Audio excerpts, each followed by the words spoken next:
곧 예배가 시작됩니다. 온라인으로 하나님께 드리는 예배에 정성을 다해 임해 주시기 바랍니다. 온 가족이 함께 모여 거룩하게 예배를 드립니다. 부모가 아이들의 훌륭한 영적 교사 역할을 하시길 바랍니다. 단정한 복장으로 예배를 드립니다. 성경책을 지참합니다.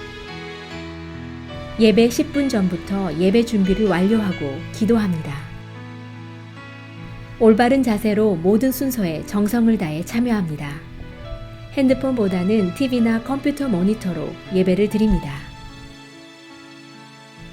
예배에 집중하여 하나님의 은혜를 기대합니다.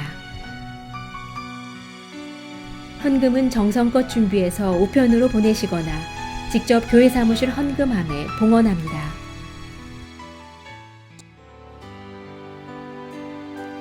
주의 음성을 내가 들으니 사랑한다 말일세. 맹는 마음으로 주께 가오니 나를 영접하소서. 한 번 더 고백합시다. 주의 음성을 내가 들으니 사랑한단 말일세. 믿는 마음으로 주께 가오니 나를 영접하소서.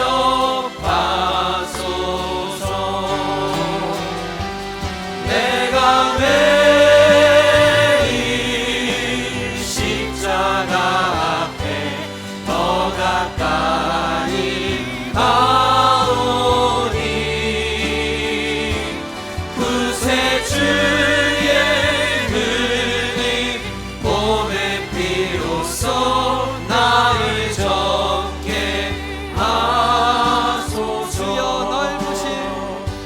주여 넓으신 은혜 베푸사 나를 받아주시고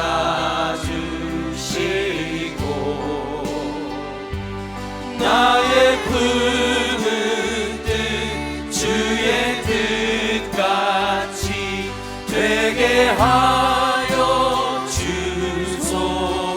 내가 매일 십자가 앞에 내가 매일 십자가 앞에 더 가까이 가오니 구세주의 흘린 봄의 피로써 나를 정케 우리 4절로 함께 찬양합시다. 하소서. 우리 구주의 넓은 사랑을 측량할 자 없으며 주가 주시는 참된 기쁨도 헤아릴 수 없도다. 내가 매일 십자가 앞에 더 가까이 가오니 구세주의 흘린 봄의 피로써 나를 정케 하소서. 내가 매일 십자가 앞에 내가 매일 십자가 앞에 더 가까이 가오니 구세주의 흘린 봄의 피로써 나를 정케 하소서.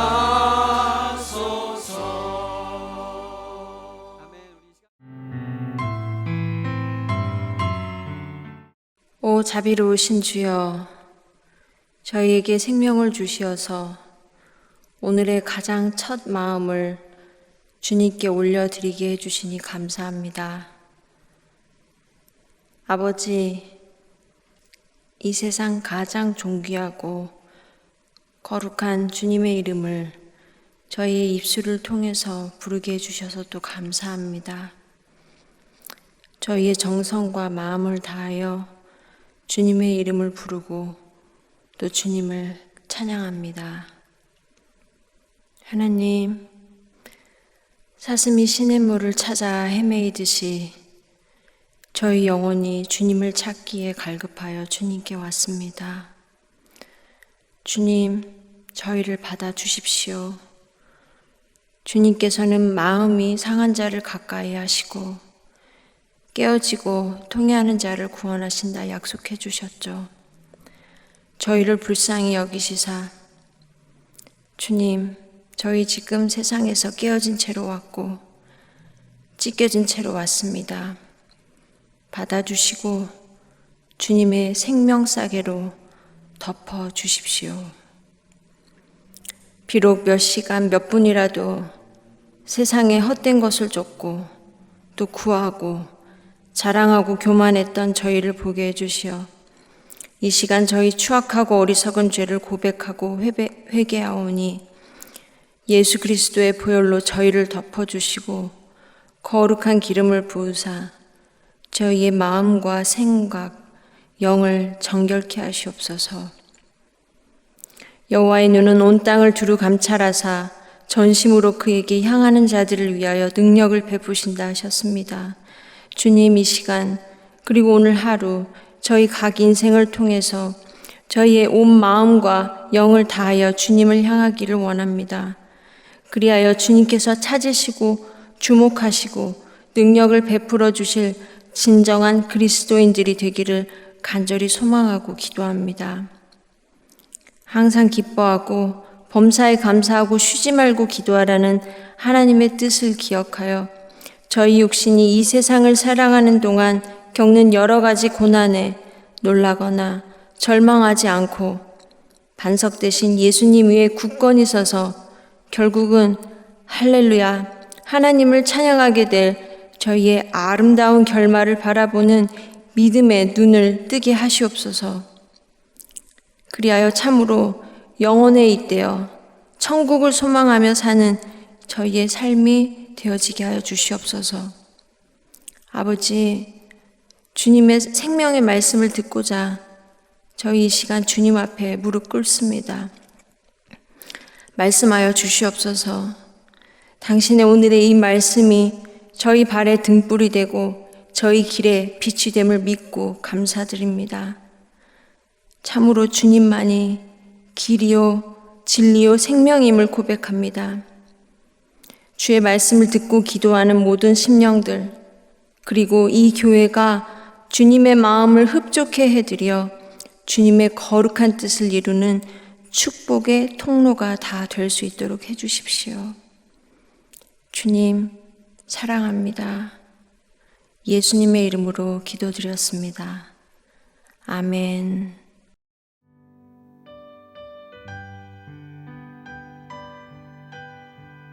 오늘 우리에게 주시는 하나님의 말씀은 출애굽기 35장 20절부터 29절입니다.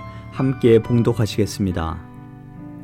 이스라엘 자손의 온 회중이 모세 앞에서 물러갔더니 마음이 감동된 모든 자와 자원하는 모든 자가 와서 회막을 짓기 위하여 그 속에서 쓸 모든 것을 위하여 거룩한 옷을 위하여 예물을 가져다가 여호와께 드렸으니 곧 마음에 원하는 남녀가 와서 팔찌와 귀고리와 가락지와 목걸이와 여러 가지 금품을 가져다가 사람마다 여호와께 금예물을 드렸으며 무릇 청색, 자색, 홍색 실과 가는 배 실과 염소털과 붉은 물들인 순양의 가죽과 해달의 가죽이 있는 자도 가져왔으며 은과 놋으로 예물을 삼는 모든 자가 가져다가 여호와께 드렸으며 섬기는 일에 소용되는 조각목이 있는 모든 자는 가져왔으며 마음이 슬기로운 모든 여인은 손수 실을 빼고 그 뺀 청색, 자색, 홍색 실과 가는 배 실을 가져왔으며 마음의 감동을 받아 슬기로운 모든 여인은 염소털로 실을 뽑았으며 모든 족장은 호마노와 및 에봇과 흉패에 물릴 보석을 가져왔으며 등불과 관유와 분향할 향에 소용되는 기름과 향품을 가져왔으니 마음에 자원하는 남녀는 누구나 여호와께서 모세의 손을 빌어 명령하신 모든 것을 만들기 위하여 물품을 드렸으니 이것이 이스라엘 자손이 여호와께 자원하여 드린 예물이니라. 아멘. 오늘 우리가 함께 나눌 은혜의 말씀은 출애굽기 35장 20절부터 29절의 말씀입니다. 오늘 말씀은 성막을 세우는 것에 대해 말씀하신 하나님의 명령에 대해서 이스라엘 백성들이 보이는 반응을 보여주고 있는데요. 이미 앞부분에서 하나님은 모세를 통해서 말씀을 하십니다. 이스라엘 백성들에게 성막 건축을 위해 예물을 드리도록 명령을 하고 성막을 세우는 데 필요한 예물의 종류를 구체적으로 말씀하시는 것을 우리는 봤습니다. 그리고 오늘 본문에서는 모세로부터 명령을 받은 이스라엘 백성들이 각종 예물을 드리는데 그 예물을 어떻게 드리는지가 중요하게 부각되는 것을 볼 수 있습니다. 오늘 말씀 가운데 보여주는 이스라엘 백성들의 모습을 통해서 우리에게 주시는 교훈이 무엇인지 함께 나누기를 원합니다. 본문 21절과 22절을 한번 보겠습니다. 마음이 감동된 모든 자와 자원하는 모든 자가 와서 회막을 짓기 위하여 그 속에서 쓸 모든 것을 위하여 거룩한 옷을 위하여 예물을 가져다가 여호와께 드렸으니 곧 마음에 원하는 남녀가 와서 팔찌와 귀고리와 가락지와 목걸이와 여러 가지 금품을 가져다가 사람마다 여호와께 금 예물을 드렸으며 라고 기록하고 있습니다. 여기에서 우리가 주목할 단어가 있는데요. 마음이 감동된 자, 자원하는 모든 자, 그리고 마음에 원하는 남녀라는 것입니다. 이스라엘 백성 중에서 성막을 짓기 위하여 예물을 바치는데 남녀 또 족장과 평민 구분할 것 없이 모두가 예물을 드렸다는 것입니다. 하나님의 일을 위해 헌신함에 있어서 남녀노소 신분의 차이가 없이 모든 사람이 자원하는 마음으로 헌신을 했다는 것입니다. 하나님의 나라를 세우고 하나님의 사역을 감당하는 일에는 그 어떤 차별이나 구별이 없다는 것입니다. 세상에서처럼 부자만 대우를 받고 가난한 사람은 천대를 받는 그런 곳이 되어서는 안 된다는 것입니다. 자원하는 마음이야말로 교회 공동체의 핵심이라고 할 수 있습니다. 교회의 헌신과 예물 드림은 억지로 하거나 눈치를 보면서 하는 것이 아님을 우리들에게 다시 한번 교훈해 주고 있습니다.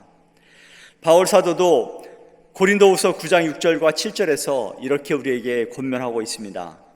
이것이 곧 적게 심는 자는 적게 거두고 많이 심는 자는 많이 거둔다 하는 말이로다. 각각 그 마음에 정한 대로 할 것이요 인색함으로나 억지로 하지 말지니 하나님은 즐겨내는 자를 사랑하시느니라 라고 말씀하고 있습니다. 그렇습니다. 하나님은 억지로 하거나 못마땅해서 하는 것들을 원하지 않으십니다. 하나님께서 뭐가 부족해서 그러시겠습니까?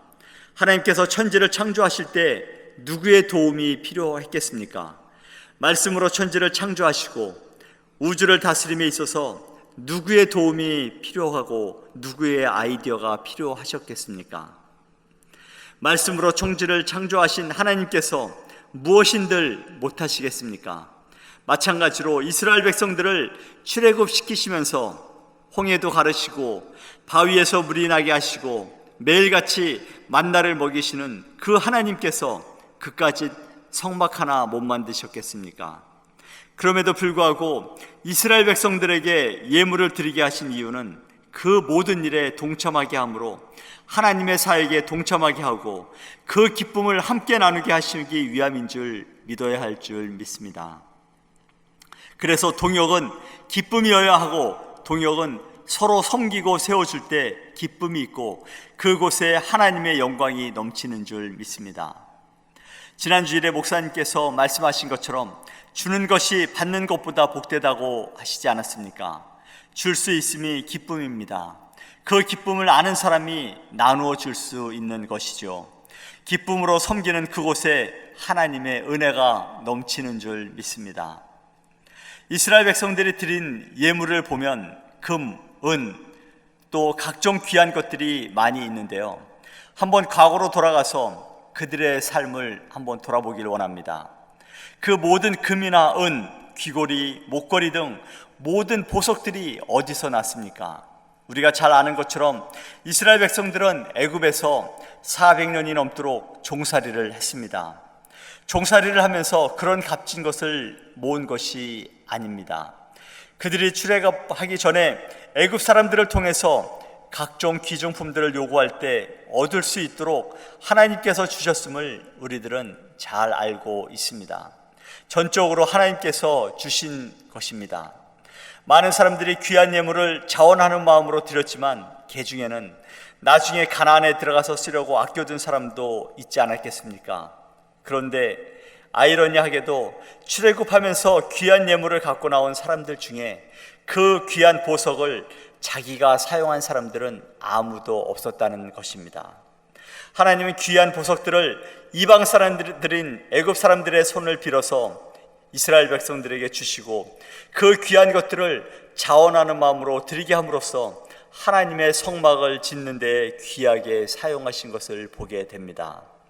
하나님은 하나님의 역사를 이루고 하나님의 나라를 이루는 일에 예비하시고 준비하시고 이루실 때마다 기쁨으로 또 자원하는 마음으로 헌신된 사람들을 통해서 일을 하십니다. 그런데 그런 사람들을 준비하게 하시고 예비하게 하신다는 것이죠. 세상의 모든 것이 하나님의 것임을 인정하십니까? 하나님께 드림을 기뻐하시기 바랍니다. 예나 지금이나 금은 모든 사람들에게, 많은 사람들에게 귀하고 가치 있는 것으로 여겨지고 있지 않습니까? 애굽 사람들에게 받아온 귀금속이 얼마나 귀하게 여겨졌겠습니까? 그것을 잘 간직해서 나중에 써야지 하는 마음이 있었겠죠. 그런데 이스라엘 백성들은 하나님의 감동을 받고서 자기들이 갖고 있던 귀한 금, 은, 보석들을 아낌없이 하나님께 바치는 모습을 보게 됩니다. 그것은 하나님의 성막을 아름답게 짓는 일에 무엇보다도 소중하고 귀하고 가치 있는 일인 줄로 알았기 때문입니다. 그렇습니다. 하나님을 제일 중요하게 여기는 사람은 자기가 가진 것 중에 가장 귀하고 가치 있는 것을 하나님께 드릴 수 있는 사람입니다. 그 대표적인 인물이 마태복음 26장에 나오는데요. 아주 값비싼 향유를 예수님의 머리에 붓고 자신의 머리로 주님의 발을 씻긴 마리아는 정말 값지고 귀한 것이 무엇인가를 행동으로 증명해 보여준 사람이었습니다.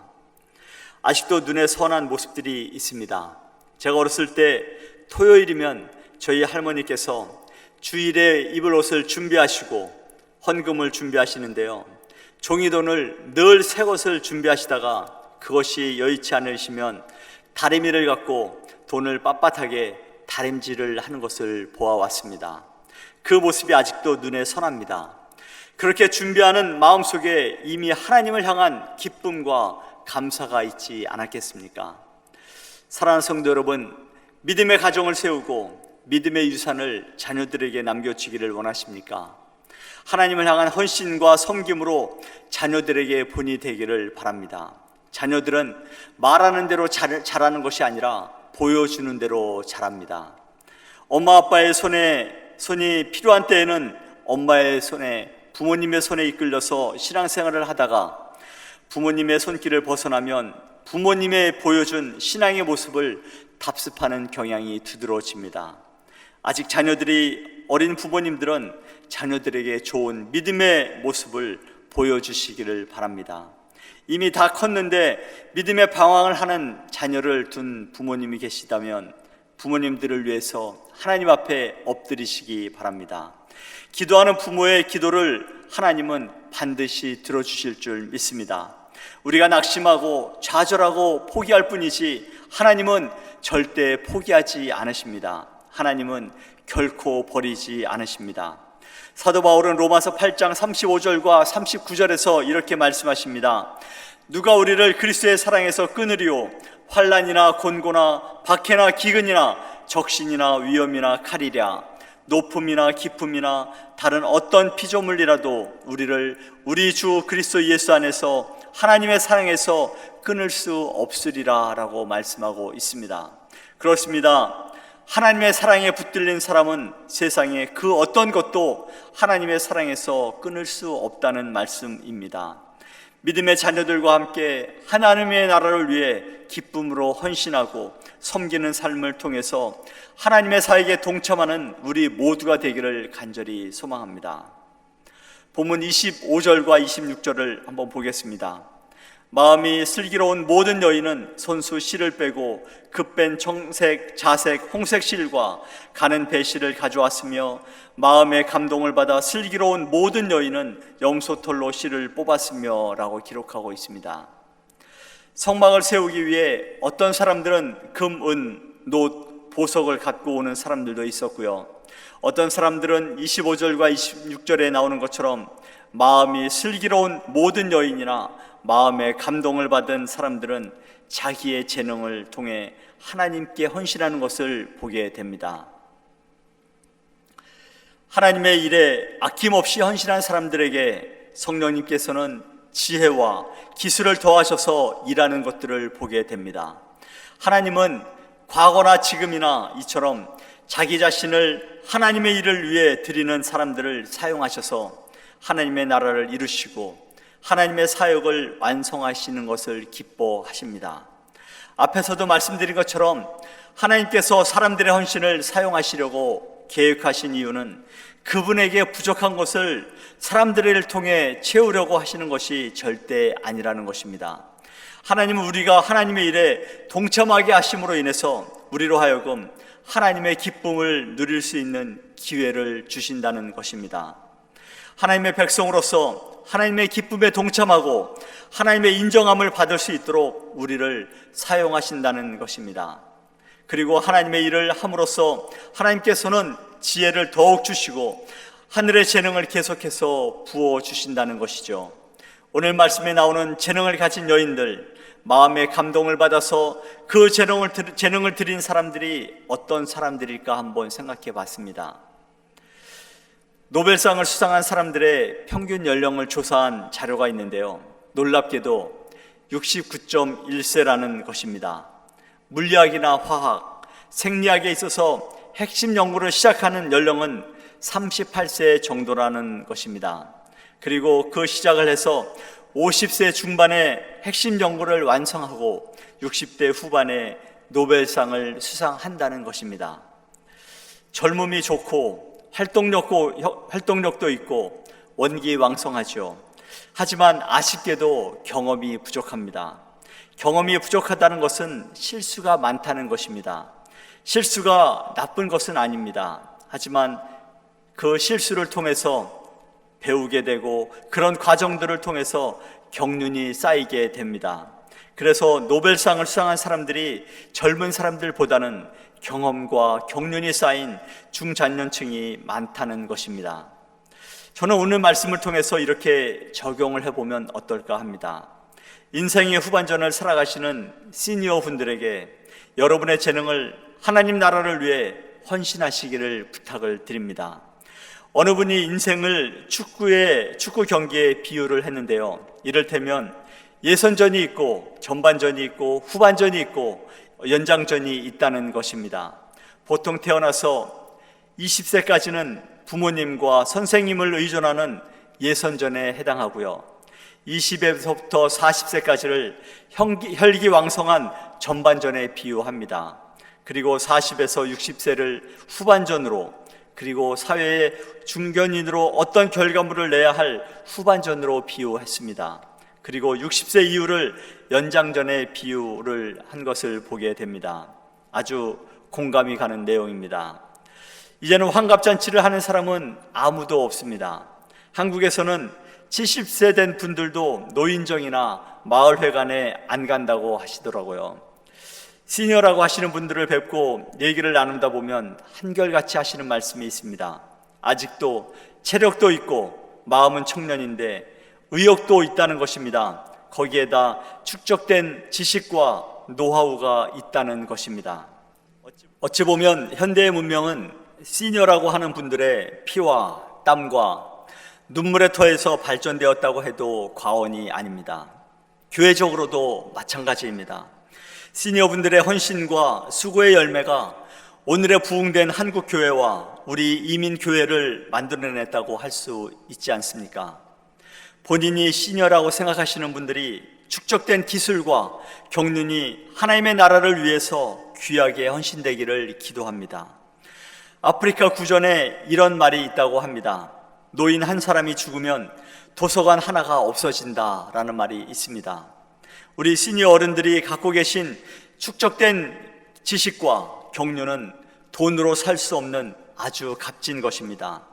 그 귀한 것들을 교회와 하나님 나라를 위해 헌신하심으로 하나님의 사역에 귀하게 쓰임받는 우리 모두가 되기를 소망합니다. 이제 말씀을 정리하려고 합니다. 29절에 이렇게 말씀합니다. 마음에 자원하는 남녀는 누구나 여호와께서 모세의 손을 빌어 명령하신 모든 것을 만들기 위하여 물품을 드렸으니 이것이 이스라엘 자손이 여호와께 자원하여 드린 예물이니라. 여호와 하나님께서 명령하신 모든 것을 만들기 위하여 이스라엘 백성들이 물품을 드리고 재능도 드렸는데 이 모든 것들이 여호와 하나님께 자원하여 드렸다는 것입니다. 사랑하는 성도 여러분, 하나님의 공동체인 교회는 우리 모두의 자원하는 마음으로 드리는 헌신을 통해서 든든하게 세워져 가는 줄 믿습니다.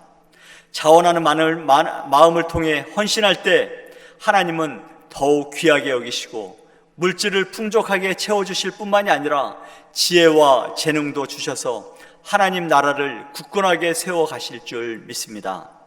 하나님은 오늘도 부르시고 찾으십니다.